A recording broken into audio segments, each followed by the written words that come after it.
What's good, everybody?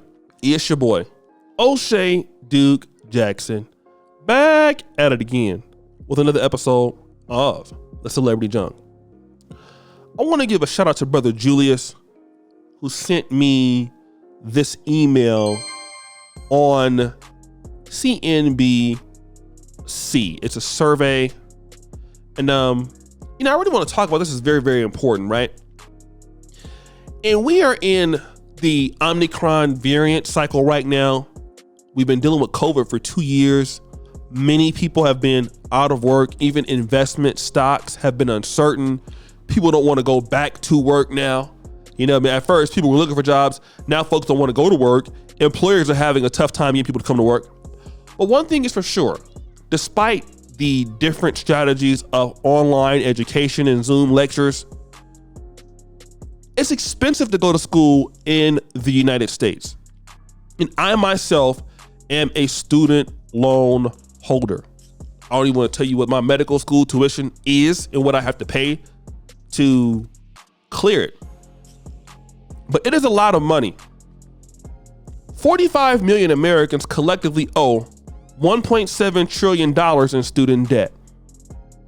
That is close to 9% of the GDP of the entire country. Now, if you look at countries like Kenya, Uganda, Tanzania, Burundi, Rwanda, their GDP is maybe altogether a fourth of that. Meaning that if East Africa had a $1.7 trillion GDP, they would automatically, those countries would be some of the richest in Africa. That's how much money it is. But who is affected by this? The groups that are affected by this are people of color. But the reality is the people more affected by this are black women. Okay? I'm going to read this here so that you understand it. Women, 19%, are also more likely than men, 11%, to have student loan debt. And this trend can be seen across races. Now, I'll stop right there. Why? Women tend to go to school scholastically to achieve things. Men are more likely to do things in the trades. So tech stuff, truck driving, cement trucking, things like that. Warehouse work, union work, mechanical stuff, things like that. But not only that, the people who spend the most money on student loan debt, 31% of black women have student loan debt. Now let's talk about that. 15% of black men have less student loan debt. 31% of black women have more student loan debt. Meaning that these women are coming from families that don't support them, because these other families, like white people, even Latinas, their family are most likely to have some money saved up towards college, 529 savings. They've started these things when they are children, right? So they don't have to have this debt. So black women are coming out of college with this massive debt on their shoulders. Okay? Then they're more likely to not get married. Listen to what I'm saying. And then what are black women majoring in? Now, obviously you have some sisters that are majoring in really nice things. Engineering. You have black women majoring in the health field. There's some great African-American doctors that are women and stuff like that. But what are we seeing? A lot of women are majoring in things in soft sciences. Communications is popular, psychology is popular. And what's happening with these African-American women is that they're not finding the jobs to pay for these things at the end of the day. That's the problem. So you're telling me that these group of women don't need a man. You have the highest student debt in America, and you're the least likely to get married. And you are leading the United States in single wedlock births. I want somebody to explain to me what problems black women are solving on their own with that thinking. Because we gotta look at that. In black America, I don't need a man. I can do bad all by myself. You lead the country in student debt. You lead the country in out of wedlock births, you're the most likely to be in poverty. Not what I'm saying is this is what they're saying. This is why our people in America, the Black American, African American men, and African American women, this is why people need to come to the table and talk. Because now it's about survival. Women cannot be out here. Because think about this. If you're a woman and you're a single a woman, your mom's a single mom, you have 31% of college debt. You're not even in the mindset to even try to get married. Because you got to help your mama out. A lot of Black women got to help their mamas out and their families out, right? So they have to become an earner.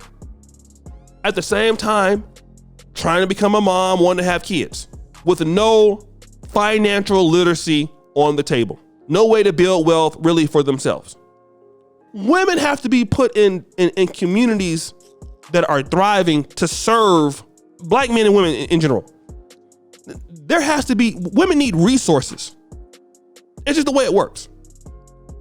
You cannot put up a group of women, throw 31% student loan debt with them, having them not making as much money, expect them to become single moms and figure this shit out. That's not how women should have to work there. But this is how the liberals have set up our ladies to fail. This is the poison that our women have bought into, and look at the demise. Black women are at the top of the list for everything that's not good in America. Student debt, out of wedlock births, stress. Okay? All because when you buy into this, you have less resources than the other groups, then with Hispanic women, then with Asian women. There's nobody planning anything for these ladies to have. How can a woman really be in her femininity when she's stressed all the goddamn time? How? And this is why you need men in the Black community to be successful, to empower the women in your community. I know y'all don't like me saying that, but it's true. This is why you have to have Black men, and Black men being successful doesn't take away from Black women being. Why do y'all always think that? That's so stupid and childish. Oh, because when Black men be successful, they're going to oppress Black. That's childish. You need Black men to be successful because masculinity gives, it provides, it takes care of women and children. That's how it works. Feminists are out here not even looking at these numbers affecting their women. You need more successful Black men in America and anywhere else in the world to help your women become more feminine and to help your women do what they do better, which is nurture. Hello? Women cannot be in their feminine objective here if they're listening to this nonsense. Women have to be looked out for by the men in their community. And I believe what Brother George Minkin say, women are what you give them. If you are a group of men and you don't give your women nothing, I don't care what jobs they have. They're going to be unhappy and they're not going to have things. Men have to provide things for their communities. You need successful Black men to help their women out. Everybody else gets this but us. Whites get it. The Jews get it. Russians get it. Everybody gets it. Hispanics get it. Asians get it. Otherwise, your women can have debt. They get stressed. They get diabetes. They get diabetes. And your kids end up performing terrible. And we've seen it in the Black community time and time out again. What these kids come out from these situations. But when you have strong men, your women have it easier. That's why feminism in America is crazy to a certain extent. Whenever you have strong men, you have women who have more resources.